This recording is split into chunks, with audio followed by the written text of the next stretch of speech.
ان کو انفارم کرنے کے لیے کہ یہ سارا پروسیس کیسے ہوتا ہے، یہ دیکھ سکتے ہیں آپ مختلف قبروں کے اوپر جو طرح طرح کے کتبے لگے ہوئے ہیں، کوئی بلیک میں، کوئی وائٹ میں، کوئی اور کلر میں. تو یہ ان ساری جو فرمیں ہیں ان کی مختلف قیمتیں لیتی ہیں اور اس کا ایک پروسیس ہوتا ہے.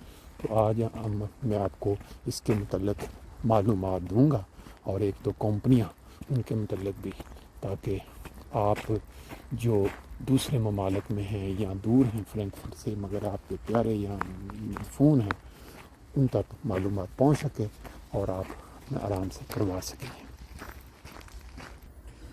اب آپ جیسے دیکھ رہے ہیں یہ ایک قبر ہے جس کے اوپر بڑا اچھا کتبہ بنا ہوا ہے اور اس کے نیچے دعائیں لکھے ہوئے ہیں. اکثر لوگ جب قبر پہ دعا کے لیے آتے ہیں درود شریف کے بعد اگر وہ کوئی اور تو اوپر سے پڑھ کے وہ اس دعا کو ریپیٹ کر سکتے ہیں. یہ بھی ایک بہت اچھا جو کیا کہتے ہیں نمونہ ہے. جیسا میں نے آپ کو بتایا ہے کہ قبرستان کے اندر آپ کو طرح طرح کے کتبے لگے ہوئے ملتے ہیں اور انسان اپنی مرضی کے مطابق جو اوپر لکھوانا چاہے لکھوا لیتا ہے. یہ صرف ایک یادیں ہوتی ہیں، جو پیچھے رہ جانے والے ہیں وہ اپنی مرضی کے مطابق کتبوں کے اوپر جو لکھوانا چاہیں. یہ بالکل آخری لائن ہے قبرستان میں جہاں پہ ہماری جماعت کے جو اکثر بزرگ ہیں ان کی قبریں ہیں. ہر قبر جو ہے پہلے کنڈیشن میں رہتی ہے کافی ایک مقررہ مدت تک، پھر اپنا ٹائم جب پورا ہو جاتا تو پھر اس کو آپ اپنی مرضی کے مطابق اس طرح کتبے لگوا سکتے ہیں. اپنی اپنی مرضی کے مطابق جو لواحقین ہیں جو وہ اپنی پھر خواہش کے مطابق جو ہے وہ قبر کے اوپر اس طرح کے کتبے جو ہیں وہ تیار کرواتے ہیں. ابھی یہ جو کتبہ لگتا ہے وہ پروسیس آپ کو دکھاتے ہیں. ابھی یہ گاڑی آ چکی ہے ایک فرم کی، ان کو یہ آرڈر دیا گیا تھا کہ اس قبر کے اوپر میں آپ نے کتبہ لگانا ہے.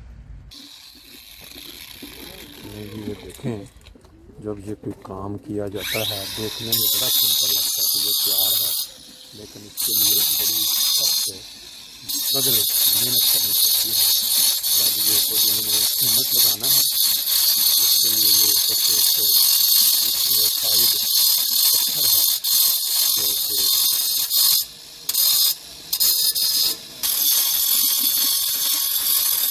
یہ جی ابھی جو انفارمیشن دی ہے اس میں کہتا ہے کہ یہ جو بنایا گیا ہے پہلے رامن جس کو آپ کہتے ہیں گریفائٹ پتھر کا، اس کے لیے سائڈوں پہ 4 انہوں نے بور کیے تقریباً 1.80 میٹر گہرائی تک، اور پھر اس کے اندر سیمنٹ ڈالا گیا.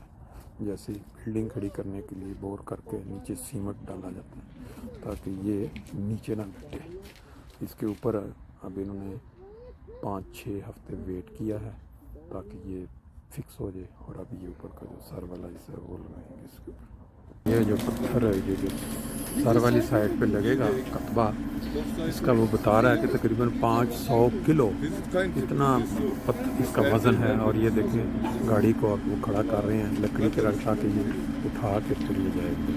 یہ دیکھیں گے جو اس پتھر کا جو اتنا وزن ہے اس کو اٹھانے کے لیے ان کو یہ جو کرین ہے اس کے ذریعے یہ پتھر کو آپ اٹھائیں گے، پھر آہستہ آہستہ لے کے وہاں جائیں گے.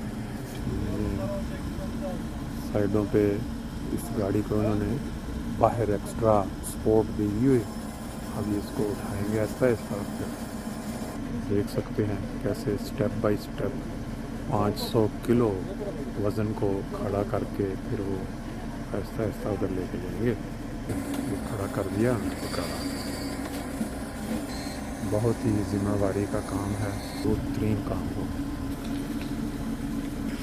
یہ مکس کیا جا رہا ہے اس کو تاکہ یہ جو ہے جتنا زیادہ اندر وہ کیڑا سختی کے ساتھ اس کو مضبوطی سے پھر وہ پکڑ کرتا ہے. اس کے نیچے بھی جو سوراخ ہے اس کے اندر وہ سیمنٹ ڈال رہے ہیں.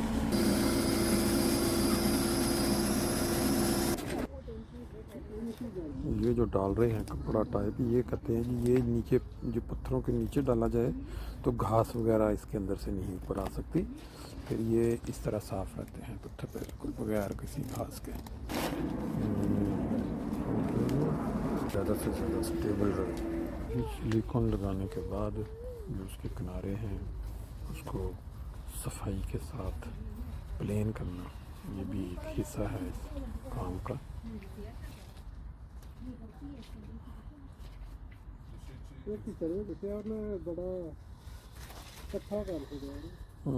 اگر آپ اس قبر کو غور سے دیکھیں تو اس کا یہ ہے کہ انہوں نے اندر اس کے میٹل کے لگا کے کناروں پہ اس کو مضبوط کیا ہوا کہ تاکہ یہ بعد میں ٹیڑھی نہ ہو۔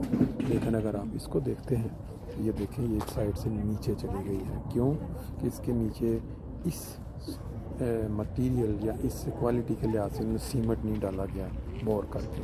بہرحال جرمنی میں کوالٹی کو بہت زیادہ مد نظر رکھا جاتا ہے۔ جی یہ تقریباً 2-3 سال انتظار کے بعد قبر اب جو ہے یہ مکمل لینے کا، یہ اتنی جگہ جو آپ لیتے ہیں وہ تقریباً 3,500 یورو، جس کے اندر تدفین کا خرچہ اور گورنمنٹ کا خرچہ یہ ملا کے غالباً، اور پھر جو قبر کے اوپر یہ آگے بنانے کی اجازت نہیں ہوتی ہے، اور جگہ بالکل پلین زمین کے اندر۔ بہرحال یہ سی انفارمیشن ان دوستوں کے لیے جو یہ جاننا چاہتے ہیں یہاں ایک خطبہ۔ بات یہ ہے دوستوں کہ جب بھی انسان کا چکر قبرستان کے قریب سے لگے یا کہیں نہ بھی ہو تو آتے رہنا چاہیے۔ یہ دیکھیں یہ جو قبریں ساتھ ساتھ ہیں یہ بھی چند ماہ قبل کی بات ہے۔ ہمارے ایک بہت ہی عزیز مکرم خادم حسین وڑائچ صاحب کے بیٹے عبدالوحید وڑائچ، جنہوں نے ایک بہت بڑا مشن اپنے ذمہ لیا اور اس کو مکمل کیا، لیکن خدا تعالیٰ کو جو منظور تھا وہ ہو کے رہا۔ جو تمام دنیا کی بڑی چوٹیاں ہیں وہاں پہ جا کے لوائے احمدیت لہرانے کا جو ان کے سر پہ ایک سوار تھا مشن، مکمل کیا۔ اب انسان کی جو آخری آرام گاہ ہے، ہر انسان نے ایک دن آنا ہے، لیکن جوانی کے عالم میں یہاں جو پہنچ جانا ہے بہرحال تکلیف کا باعث ہوتا ہے۔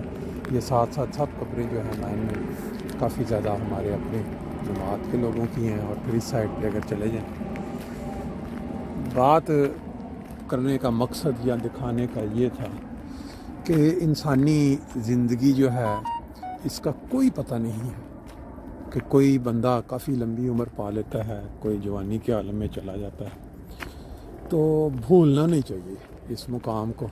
پتہ نہیں کس وقت اللہ تعالیٰ کی طرف سے بلاوا آ جائے۔ یہ آپ کو پہلے میں نے دکھایا سارا کہ کس طرح یہاں جو ہے یہ پورا ایک کتبہ جو سیمٹ کی پوری قبر جو تیار ہوتی ہے اس کا کیا پروسیس ہے وہ آپ نے دیکھ لیا۔ اور اس کے اوپر یہ بھی کہ یہاں جرمنی کے اندر مختلف شہروں کے اپنے ریٹس ہوتے ہیں، لیکن یہاں فرینکفرٹ میں جو فرم ہے وہ تقریباً 3500 یورو لیتی ہے، جس کے اندر سٹی کا خرچہ تقریباً 2000 سے 2,500 یا باقی 1500 جو تدفین کا، اور پھر یہ جو اس طرح کے بڑے بڑے کتبے تیار ہوتے ہیں پتھر کے، یہ آپ کی مرضی پہ منحصر ہے۔ جو آج آپ نے دیکھا تقریباً میرا خیال ہے 7,000 یورو میں، اس طرح پھر آج کل مہنگائی ہو چکی ہے، اور یہ جتنے بھی پتھر کے ریفائڈ جو تقریباً یہ اتنے میں ہی پڑتے ہیں، تو اس کا مطلب یہ ہوا کہ ایٹ دا اینڈ تقریباً 10,000 یورو سے لے کے 11,000 یورو تک کا جو خرچہ ہے۔ باقی پھر انشاءاللہ تعالیٰ نیکسٹ ٹائم چکر لگے گا تو آپ کو دکھائیں گے۔